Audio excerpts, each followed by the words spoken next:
নারীরা গোসল করার সময় 5টি ভুল করবেন না, তাহলে মারাত্মক বিপদে পড়ে যাবেন।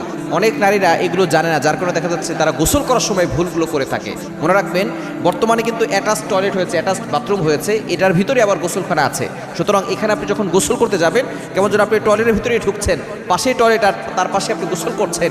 এই সময় যখন আপনি টয়লেটে ঢুকবেন, গোসলখানায় ঢুকবেন, তখন অবশ্যই আপনি দোয়া পড়ে ঢুকবেন। কেননা যেহেতু পাশে টয়লেট আছে, আপনি একটি দোয়া পড়বেন, আল্লাহুম্মা ইন্নী আউযু বিকা মিনাল খুবুসি ওয়াল খাবাইস। কেননা এই জায়গাগুলোতে আপনার বদ জিন্না বসবাস করে। যেখানে আপনি গোসল করছেন, যে জায়গাগুলোতে আপনি টয়লেট করছেন, নিজের প্রয়োজন সারছেন, ওইখানে কিন্তু বদ জিন থাকে। এই জন্য আপনি দোয়া পড়ে তারপরে ঢুকবেন। বিশেষ করে আমাদেরকে সতর্ক করে দিয়েছেন। 1 নম্বর হচ্ছে, গোসলখানায় আপনি গোসল করার সময় যদি দোয়া না পড়ে প্রবেশ করেন, তাহলে জিন জাতির আপনাকে বড় ধরনের ক্ষতি করতে পারে। এজন্য খবরদার, এ বিষয়ে সতর্ক থাকবেন।